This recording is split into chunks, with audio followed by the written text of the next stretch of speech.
جو لڑکی شوہر کے گھر آنے پہ بھی موبائل پہ بیٹھی ہوئی ہے، موبائل لے کے بیٹھی ہیں، گھر کے اندر جب دوسرے لوگ اپنا رول پلے کر رہے ہیں تو اس وقت بھی وہ موبائل پہ مصروف ہے، تو وہ کون ہے جو اس کو موبائل کی مصروفیت کی اجازت دے گا خاندانی زندگی میں؟ خاندانی زندگی میں تو یہ سب چیزیں رکاوٹ بن جاتی ہیں۔ تو یہی یعنی اگر آپ آج کے دور میں دیکھنا چاہیں کہ طلاقوں کی ریشو میں اس قدر اضافہ کیوں ہو رہا ہے، اس میں بہت بڑا ہاتھ اس طرح کی ایکٹیویٹیز کا بھی ہے، کیونکہ ماں باپ نے اپنے بچوں کو اس نوبت تک پہنچا دیا، اور اب وہ یعنی کسی کی بات برداشت کرنے کے لیے تیار نہیں۔ ایسا غصہ ہے کہ ابھی کسی نے کوئی بات نہیں کی، بلکہ محسوس کیا ہے کہ کسی کی جانب سے کوئی بات آ سکتی ہے، تو پہلے ہی لڑکی کے انٹینے کھڑے ہو جاتے ہیں کہ ابھی کوئی بات آئے گی تو اس کے یعنی بات آنے سے پہلے ہی وہ اس کی پوری طرح سے مقابلہ کرنے کے لیے، رد عمل کا اظہار کرنے کے لیے تیار ہو جاتی ہے۔ تو وہ ماں باپ بھی نہیں ہے، بہن بھائی بھی نہیں ہے جو آپ کے عادی ہو گئے تھے، اب تو آپ نے اپنی دنیا خود بنانی ہے۔ تو اس دنیا میں بنانے کے لیے آپ کو جو رول پلے کرنا ہے اس میں موبائل کافی حد تک رکاوٹ ہے، تو موبائل ایکٹیویٹیز ڈراپ کرنی چاہیے، کم کر دینی چاہیے، بالکل ضروری کال کے علاوہ نہیں۔ مرد باہر کی زندگی میں جتنی تلخیاں برداشت کرتا ہے، اب گھر میں اس کی بیوی ہے جو اس کی تلخیوں کو خوشیوں میں، سکون میں، مسرت میں بدل سکتی ہے۔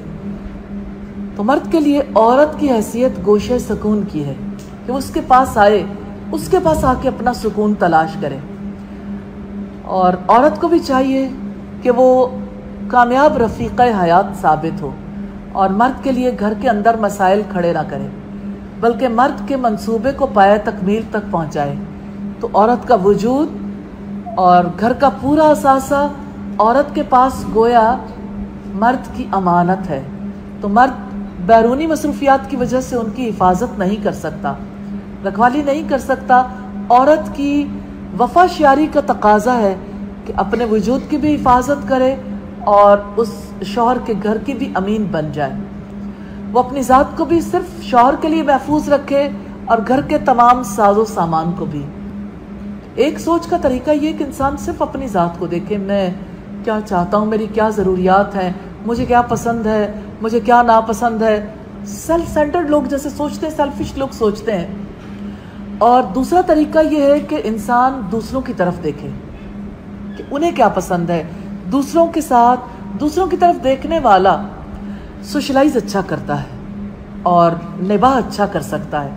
پہلے طریقے میں انسان کی نگاہ اپنی ذمہ داریوں پر ہوتی ہے، اور دوسرے طریقے میں انسان کی نگاہ اپنے حقوق پر۔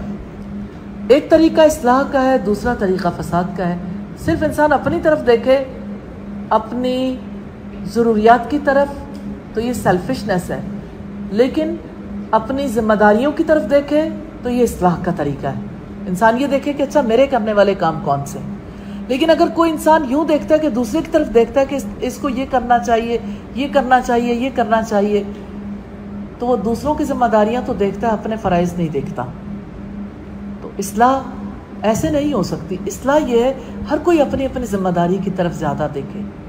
اور دوسروں کے لیے جو کچھ اللہ نے اس پر لازم کر دیا ہے اس کی طرف دیکھے۔ نبی صلی اللہ علیہ وسلم نے فرمایا، عورت اپنے شوہر کے گھر کی نگران ہے اور وہ اس کی جواب دہ ہے، اور بخاری میں یہ باب قوا انفسکم و اہلیکم نارا کے حوالے سے یہ حدیث آئی ہے، یعنی اپنے آپ کو اور اپنے گھر والوں کو آگ سے بچاؤ، تو اس میں عورت کا یہ کردار ہے۔ تو امور خانہ داری کی مہارت عورت کے لیے سب سے بڑی ایجوکیشن ہے، یعنی گھریلو امور کو چلانا، رشتوں کا خیال رکھنا، اولاد کی تربیت، اور اسی طرح سے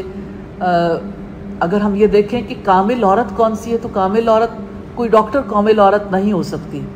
اس وقت تک جب تک کہ وہ گھریلو امور میں مہارت پیدا نہ کر لے۔ کوئی انجینئر عورت کامل عورت نہیں ہو سکتی اگر وہ انجینئرنگ میں، چاہے اس نے گولڈ میڈل لیا،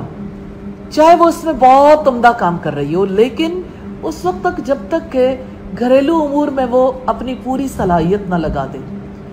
جب وہ عورت اپنے شوہر کو خوش کر دیتی ہے تو اس کا مطلب یہ ہے کہ اس نے اپنا کردار سمجھ لیا اور اس کو اچھے طریقے سے ادا کر لیا، اور اگر وہ یہ کام نہیں کرتی تو اللہ کے یہاں مجرم ہے، اللہ کے یہاں مجرم ہے۔ اللہ تعالیٰ کی طرف سے عزت اور کامیابی کی مستحق وہی عورت ہے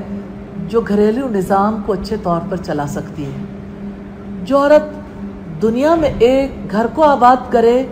وہی جنت کے گھر کو آباد کرنے کے لیے موزوں ہے،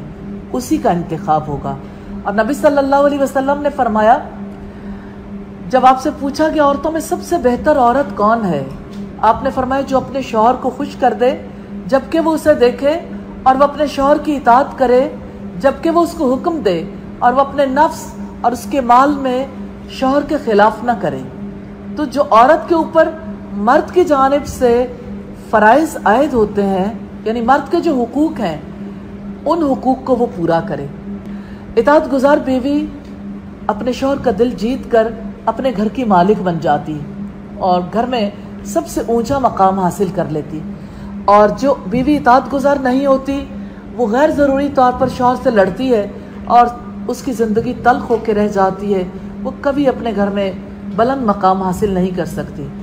ایک بہت بڑی غلط فہمی آج کے دور میں یہ ہو گئی عورت کو کمزوری سے اٹھانے کے لیے کہ اس کو طاقتور بنا دیں تاکہ اس کی وجہ سے اسے یعنی اس پر کوئی اس کو پریشرائز نہ کر سکے، یہ کمانے کے قابل ہو جائے۔ ریلی پیسے کی وجہ سے تو کسی کو عزت نہیں ملتی۔ عورت جتنا جی چاہے پیسہ کما لے، اس کو اعلیٰ مقام اس کی اطاعت گزاری کی وجہ سے ملتا ہے، اس کے پیسے کی وجہ سے نہیں ملتا۔ اس کا پیسہ اگر تھوڑی دیر کے لیے ماحول کو تھوڑا سا لائٹ کر دیتا ہے تو اس کا یہ مطلب نہیں ہے کہ مستقل طور پر لوگ اس کی دل سے عزت کرنے لگ جائیں۔